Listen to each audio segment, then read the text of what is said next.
Well, hello, my friends. Welcome back to the Social Leader Podcast. The pursuit of health equity is rooted in over 100 years of data that shows that the morbidity and the mortality rates for poor Americans, and in particular, Americans who are people of color, that their morbidity and mortality rates are significantly worse than for those of the white mainstream. Welcome to the 7th episode of The Social Leader, where today I will be talking with my guest, Qiana Thomason, who is the CEO of the Health Forward Foundation. We're going to be talking about innovation. We're going to be talking about health equity. We're going to be talking about healthcare philanthropy and social leadership. Don't go away. This is going to be a critically important conversation today.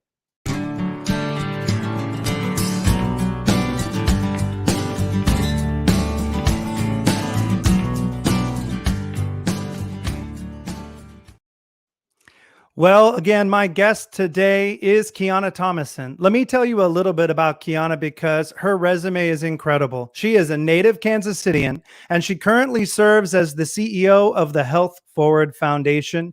The Health Forward Foundation, at her time there, she has already begun to bring wonderful thought leadership, including right when COVID-19 happened. She put out an article on health equity. That is the reason I wanted to get her on the program so quickly today. We're going to get to those topics. But before her time at the Health Forward Foundation as the CEO, she filled various roles, leadership roles, 8-year tenure at Blue Cross and Blue Shield of Kansas City, including being the vice president of community health. She also spent 8 years at Swope Health Services in Kansas City. And finally, she had the role as director of clinical operations, behavioral health, and program manager for the Kansas City Mental Health Court. It is my honor to welcome to the program Qiana Thomason. Good morning and welcome. Thank you so much. Good morning, Father Justin. Thanks for having me on. Absolutely. I want to tell everyone who's listening today that today's broadcast is actually being sponsored by Reconciliation Services. You can find out more about RS at rs3101.org. Qiana, as I said, you have an unbelievable resume, and I'd love to know, did I leave anything out? What don't we know about Qiana that we need to know? Well, I think it's important to know that I am born and bred right here in Kansas City. I grew up in the 3rd District in Kansas City. I was a benefactor and a recipient of Kansas City's wonderful safety net system for folks who live in marginalized conditions, as I did when I grew up. And I just count it such a blessing to be able to serve and use my career to be able to give back to a system that blessed me so much. Well, you've done that mightily. And to be honest, as a partner, Reconciliation Services is a partner, deep partner with Health Forward Foundation. You guys helped us launch Thelma's Kitchen. You've helped us launch our men's mental health program called the Reveal program. And you all have helped us with everything so many years now. I'm looking forward to continuing that partnership. And I think, as we talked about the other day on the phone when we got to have our first long conversation, I'm super excited about where you're wanting to take Health Forward Foundation. Today, I really want to focus in, though, on what this current pandemic has highlighted.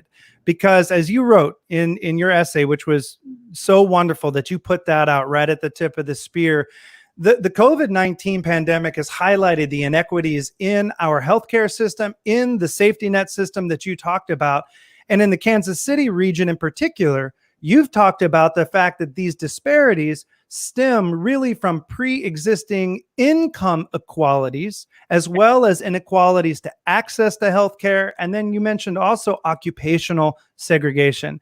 And as the old saying goes, when America catches a cold, people of color catch pneumonia. And that has never been more easy to see than right now. So I recognize that I'm sure you have a lot of priorities in your new role as CEO at the Health Forward Foundation. But given our situation, what's your top ranking priority during this COVID-19 pandemic? And what do we need to do to address it, Qiana?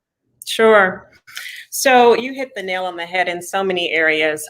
For Health Forward Foundation, being a public charity deeply steeped in this community, our first priority is to partner with and stabilize and as best we can help recover as quickly as they can our grantees and our partners. And so right out the gate, we wanted to make sure that our grant making was responsive, that we got advanced payments out the door quickly, that we converted all current grantees to core operating funds to use the funds flexibly how you needed it, that we relaxed or decreased reporting requirements, all those types of processes and issues that our partners just don't have time to be thinking about in this pandemic as they serve the people in our community. In addition to that, we are expanding our attention to, as well as emergency funding. I should have mentioned that. So a lot of emergency funding has gone out the door. We reserved up to $3.7 million for safety net medical, behavioral health providers, as well as essential services like childcare, food, and all those types of insecurities that people were already struggling with that this pandemic really just exacerbated. But as we pivot from response to more focus on resiliency, it will be important that we go upstream and work with our partners, our grantees, our policymakers, and a host of stakeholders across this community, public and private, to focus on issues even outside of healthcare that impact health and health outcomes, issues like transportation, issues like affordable housing, livable wage. There are a plethora of issues that impact the daily lives of our communities, and we know that it's on us in partnership with other folks in this community to drive those upstream changes for health equity. Yeah, and by the way, I think that the Health Forward Foundation, as well as really the entire philanthropic community, moved with unprecedented speed in the 22 years of nonprofit leadership that I've been a part of. I've never seen a response like that of the Kansas City philanthropic community and Health Forward Foundation. Again, huge partner of Reconciliation Services. And so my hat's off to you and to the entire philanthropic community, because without you, I think a lot of us who are on the front lines would absolutely be in the tubes right now. And that would mean that literally, for example, the 5,000 people a year that Reconciliation Services is caring for and walking with, we wouldn't be here without you. But, you know, what you're bringing about in your perspective as you really shift to talk about those root causes and those barriers, it's really highlighting that not only are there structural barriers, but specifically there are socioeconomic structural barriers at every level of our society. So, for example, coronavirus economy, we know it's going to devastate. The after economy, it's going to affect people who can least afford it. 53 million Americans, or about 44% of US workers, are making a median of $10.22 an hour, or about $24,000 a year. You can barely make it on that. And as I prepared to talk to you today, I had scenarios of our clients playing through my mind, like what would happen if this snowball began. You have a low wage worker who doesn't have paid sick leave. Maybe they're hourly. They don't have benefits. Maybe they miss work due to a family member or a child being ill. Then they lose that crucial income.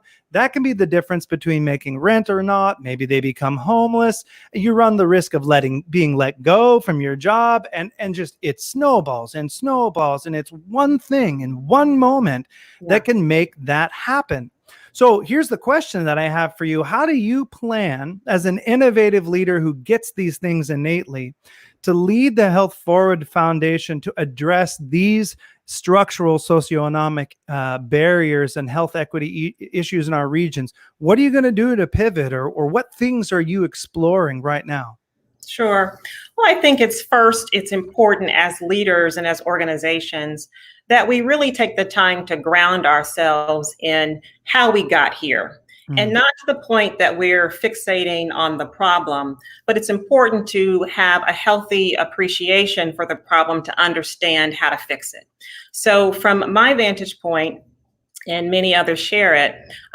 Inequities, not just in health, but in life, are typically the result of two things in this country, and that's structural racism and systemic racism, as well as income inequality and the wealth gap that we struggle with as a country. And so with those root cause factors in mind, I think we must, as leaders and as organizations, focus our strategies and our tactics around being just as intentional at building equity into our systems and our structures, because there was a great deal of intentionality to build inequity in. That's right. That's right. And so we have to apply the same level of resolve when we consider the different systems that influence that. And for us, we know that healthcare is largely influenced by socioeconomic and environmental factors, as you pointed out. So 80% of our health outcomes are driven by the social determinants of health. I prefer to say the social influencers of health, because people are resilient and they can transcend their environment and their circumstances. And so those influencers are 40% behavioral, 30% socioeconomic, your education, your income, all those different types of factors, as well as about 10% environment, violence, nutritional deserts in your community that contribute to obesity and poor food intake, and all the chronic conditions that we know really were the underlying issues around COVID-19 and contributed to our overrepresentation as people of color in confirmed cases as well as mortality. So when we think about that very broad space of the social determinants of health and economic inclusion and all the things that contribute to it, we have to ask ourselves, what is our unique position to engage in community in this space? Where can we be most impactful? So as a team, we began having those conversations prior to this crisis. And the perverse gift of the crisis was that it really underscored for our team, Health Forward Foundation, that it was time for us to commit more than ever to really digging in and applying that lens that thinks outside the box of healthcare and considers those social, environmental, and economic factors that drive our health. So we'll be spending a lot of time the rest of this year into next year with our partners, with our board, with our Community Advisory Council, talking through what's our unique differentiator to play in this space and where can we be most impactful.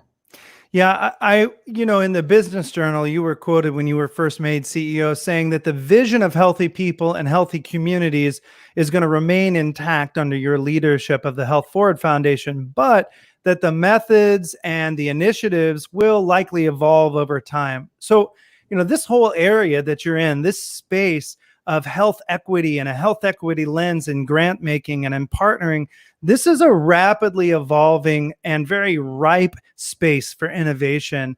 I'd love to know, what are some of your early ideas or some of the things that you're imagining that you can do in health philanthropy in order to lift up voices that aren't being heard or to foster real innovation in approaches, particularly in our region? This is a cutting edge space. What are you thinking?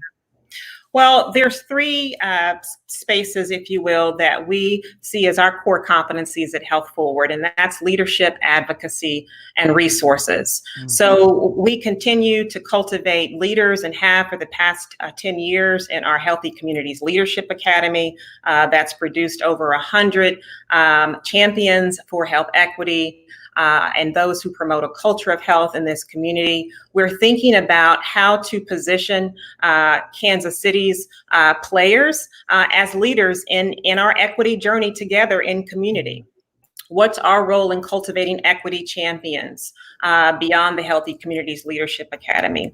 From an advocacy perspective, the lowest hanging fruit that I'd share with you is around Medicaid expansion. We gotta pass it. It's the no-brainer, right thing to do, smart thing to do with respect to recovery for both Missouri and Kansas from a health and an economic standpoint. But there are other factors outside of Medicaid expansion that are in the policy realm that need philanthropy's action and advocacy. And so, looking at that, we are paying a lot of attention to our wonderful City of Kansas City Council, who last year approved a resolution to apply a racial equity lens to its decision making and policy making. I was so inspired and impressed with that. And I even mentioned to Mayor Lucas just yesterday, we want to play a role in that. There's a role for philanthropy to play in that space. You're talking about the resolution that was put forward by Melissa Robinson in Correct. the 3rd District. Yeah, we were really honored to get to work on that. And Reconciliation Services contribution with her was really to put a focus around mental health and race and health equity. And so a couple of the places in there, but you're right. I mean, that's a very important document. Let me push you a little bit further though, because we talked a little bit in an earlier conversation about program-related investments, and there is actually a lot of possibility that health philanthropists can bring about, and the traditional kind of grant-making modalities are still going to be needed. Apply for a grant, get a grant, report on a grant, apply again, but I wonder, what's the role of tech right now? What's the role of social entrepreneurship right now? And how can Health Forward Foundation, which is arguably one of the most influential and best endowed health-focused philanthropists, how can you guys play a role, or how are you thinking about you might play a role, whether it's PRIs or some other modality? What are you thinking in that tech space or innovation space? Yeah. So traditionally, grant makers, especially grant makers in health, have a very kind of orthodox historical method of being responsive to grants that come in, and we provide funding for different types of programs and initiatives in community. But in wanting and needing to go upstream to address inequities that are more structural, you can't grant make your way to resolve those inequities. And so, as you point out, we are talking as a team and have begun early conversations with our board, our Finance and Investment Committee, about the notion of social impact investing in community. Mm-hmm. We're not ready to share any commitments in that space, but we're learning about it. Yeah, we want to hear more. We want you to share, but I know you got to wait. Yeah, it's new territory for Health Forward. It's new territory for much of health philanthropy. What we know today, though, is that it will take social impact investments in our community and in partnership with public and private organizations. We can't do it alone. That can pool our dollars to create sizable longitudinal impact in and for this city. So those are some of the things and concepts that we are beginning to explore as a team, as a board. That's a fantastic answer. And, at Reconciliation Services, obviously we have Thelma's Kitchen, which is a social venture donate what you can restaurant. We're working on a number of other social venture ideas and innovations. So definitely I'm waiting with bated breath to see what the board approves, and would love to support you in that. So I want to go back though really quickly so that we don't miss the opportunity to help people understand what applying a racial equity lens to policy does. Absolutely. So most people get that there is a health implication to transportation, a health implication to food and food procurement and food policy. There's a health implication to affordable housing. When a racial equity lens, which is really kind of like the bookends of inequity in our society, when that's applied to policy, it raises all boats, including health and health equity. And so we want to partner with the community and with our city council, led by Melissa Robinson, of course, and Mayor Lucas, to really support that initiative, as well as focus a lot on data. As we were active in this space with letters to our governors in Missouri and Kansas around the need to collect data around race and ethnicity, not just for COVID. Let's use COVID as a jumping off point to solve some of these data challenges that we have, so that we can understand where we are, track where we need to go, and use data to reconstruct narratives. Yeah, I appreciate you bringing us back to the root again. There isn't enough data out there. There isn't enough work being done. And I think people look at these initiatives when they hear about a health equity lens or a racial equity lens. I think, to just be honest about it, a lot of people's minds just kind of go, they turn off. Yeah. But the reality is, and I like to bring it back to this, and this is where the social entrepreneurship angle, I think, does come back in. When you start talking about the fact, and you hinted at this, that racial equity and initiatives around diversity, equity, and inclusion, they are a superior growth model economically for the region. And Yeah. when people begin to get that idea in their head, they go, oh, okay, well, not only do I feel good about it morally, maybe I've learned enough about it that I understand why it's needed, but now I'm going to see it hit the pocketbook, not only of my company, but of the entire region. And Yeah. we're all going to be able to do more together. Do you see a direct correlation the same way between the socioeconomic plight of those who are excluded or have minimal access and the racial equity lens? Can you tie those two together directly for us? Yeah, absolutely. When you look at history, it teaches us that laws were used to be weapons against people of color to lock them outside of opportunity. When you look at our GI Bill in terms of education and home ownership, when you look at redlining in communities, when you look that resulted in underinvestment and disinvestment in communities, that resulted in food deserts and in play deserts. So all of these types of policies shape our daily lives that contribute to the social and economic conditions for all people, but particularly people of color, who these laws were constructed to lock out from opportunity. So we have to be all that more intentional when we think about creating laws and policies, even organizational policies, to lock equity in, so that all are included and have a fair and just opportunity to thrive. I could not have said it better. And I'm so thankful for you breaking it down so that somebody who's listening right now live or listening to the podcast later, who maybe hasn't done so much reading about the racial equity lens and the health equity lens, that can maybe understand a little bit more about what you're saying. Okay, well, Qiana, we're going to take a quick break. We're going to go and talk about our sponsor, Thelma's Kitchen. When we come back, I want to dive in and get a little bit personal, so don't go away. We'll be right back with you. Everybody, I want to tell you that the Social Leader podcast is sponsored by Thelma's Kitchen, which is Kansas City's first Donate What You Can restaurant. You can go to thelmaskitchen.org. Once again, that's thelmaskitchen.org. You can find out more right now. Of course, the restaurant is closed. We're at the corner of 31st and Troost. Normally, we're open for lunch from 11 to 2, but because of COVID-19, and while we're making preparations to open, we're still closed right now. However, we're giving away food, literally 350 meals every single day, Monday through Friday. And I'll tell you, there's a note of urgency right now. So again, thank you for your sponsorship. Those of you who have donated a meal at thelmaskitchen.org, or who have sent in a gift or sent in plates or any kind of utensils, things that we need to make this happen during these extraordinary times, we're so grateful. You can find out more about the work of Thelma's Kitchen as well as Reconciliation Services on our website. Okay, want to jump back in and talk a little bit more with Qiana.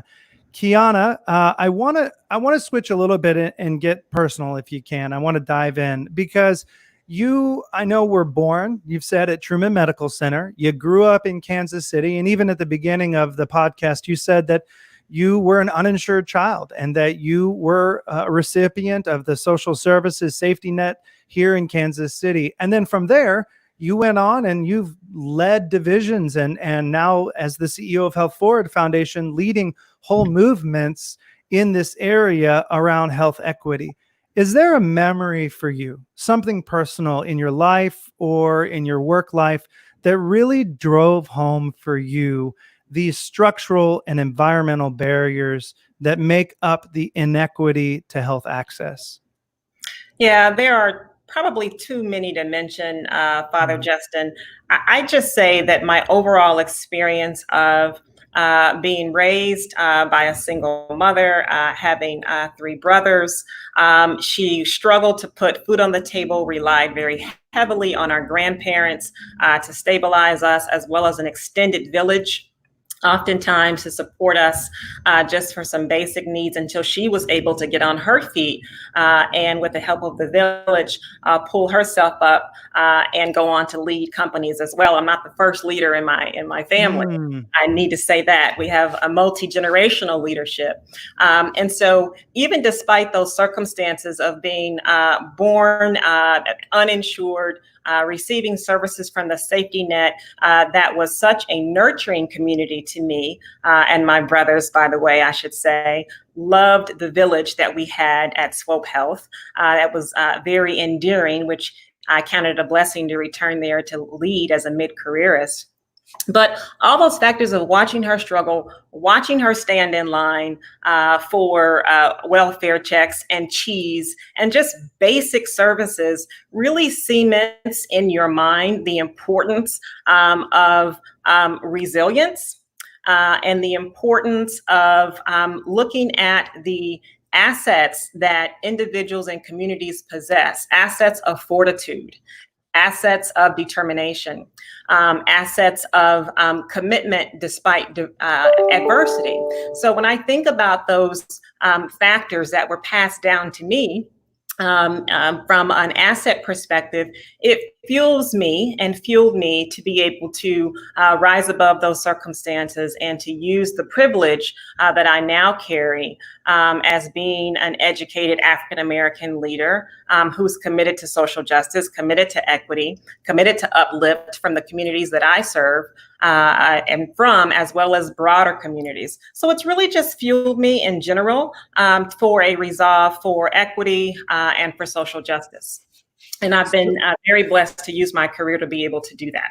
Which you've done mightily. And I want to invite anybody who's listening to the broadcast right now live on Facebook or any of the other social channels, YouTube, to make a comment. And if you've got an experience that's like Qiana's, or if you have something that you'd like to share, make that comment. And if I can, I'll try to bring that in on the show as well as we roll forward. Qiana, one of the things that you brought out was this idea of an asset-based community development approach rather than a deficit-based community development approach. And we like to reinvent Reconciliation Services logo, RS, as actually standing for Reveal Strength, and kind of realizing that the neighborhoods that we live in, although they may not have the same kind of green currency that some neighborhoods have, they have assets in them that are priceless, and that it's actually not enough to look at return on investment. What we really have to be looking at also is return on relationship, and where does that currency play a part? And as you think about that from a healthy community standpoint, from a grant making standpoint, how do you encourage that? I mean, that's a neighborhood organic thing that takes place, but is there something that you all can do at Health Forward Foundation to nurture that kind of return on relationship in Kansas City and in the region? Yeah, and that's one of the things that impresses me most about my colleagues at Health Forward is that they have their fingers on the pulse of what is happening in communities at the neighborhood level. And I love that about my team. They translate those needs into what's happening at the neighborhood level with grassroots organizations, and sometimes through grassroots organizations does our insight and our information come. And then they show up at the table to advocate for these communities and for these neighborhoods from a grant making perspective. And so having a very deep and connected relationship with community, oh my goodness, it can't be overstated. And so our team knows our community very, very well, spend a lot of time with organizations like yourself, Reconciliation Services, and various leaders and workers. And I think understanding the uniqueness of the characteristics of the organization positions them as the best advocates for them, even beyond grant making, but also from a policy perspective, as well as connecting them and with other opportunities in community. You know, when you took over as CEO recently of the Health Forward Foundation, in one interview that I read with you, you said that you want to always lead with purpose and with impact. So I'd love to learn from you, and I'd love for you to share with our audience on the podcast right now, what personal leadership practices help you sharpen your purpose and your impact as an innovator in health equity and philanthropy? I think personally, it's critical that we know what's our personal why. Mm. And we're not always clear on that in every season of our career. But for me, my personal why, at least in this season, is to improve the lives of folk living in marginalized conditions. And note that I did not say marginalized people. I hate that phrase. Right. I do too. Marginalized conditions. Yeah, Again, that's that strength-based approach that you were yeah, talking about. Yeah. yeah. People are resilient, communities are resilient. And so that is my personal purpose. And so when and where possible, throughout my career, I've done my best to align my personal purpose and value system with the organization. And if alignment wasn't there, I created it. Mhm. Uh, and for example, with my great friends at Blue Cross and Blue Shield of Kansas City, I went to Blue Cross as a social worker coming from the nonprofit realm who was a little bit intimidated to go over to the corporate side. Sure. I was also energized by the fact that I had done policy in the US Senate. I had done care delivery in the safety net system. I hadn't learned payment, and I knew that that was key to healthcare. But I wanted to also introduce healthcare payment to the social side of healthcare that I knew was a significant influencer on health outcomes. So it took me about 6.5, 7 years to do that, but was able to leverage the social capital that I built within Blue KC to help them also realize the business value, as you pointed out earlier. Sometimes it's not just the moral imperative, it's the business imperative. And when you can merge both, it's wonderful. So was able to champion the inclusion of the social determinants of health and health equity into that corporate strategy. So I just use that as an example. We won't always have the luxury of finding an opportunity, career opportunity that aligns with our passion and with our purpose, but use your capital, your social capital, your own assets to create that value and find those win-wins.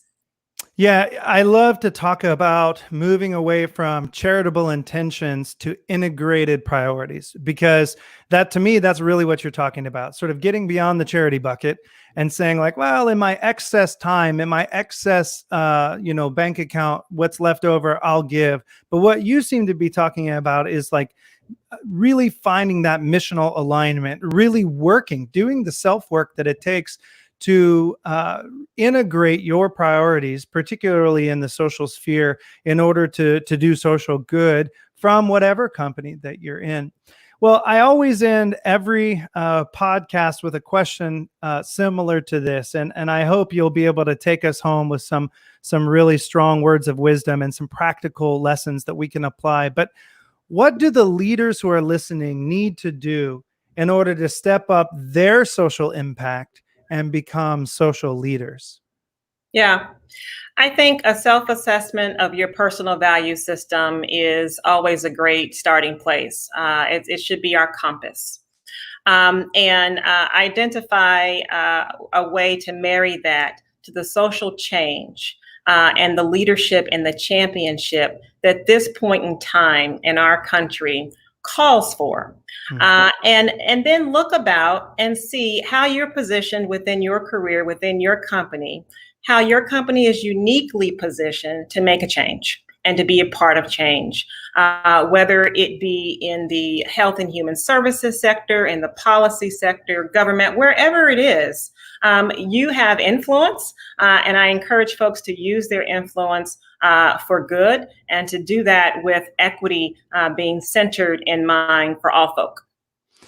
Thank you so much, Qiana, for spending some time with us, for just being such a wonderful Kansas City social leader, for typifying the kind of social leadership that this podcast is trying to highlight, and the amazing work of the Health Forward Foundation.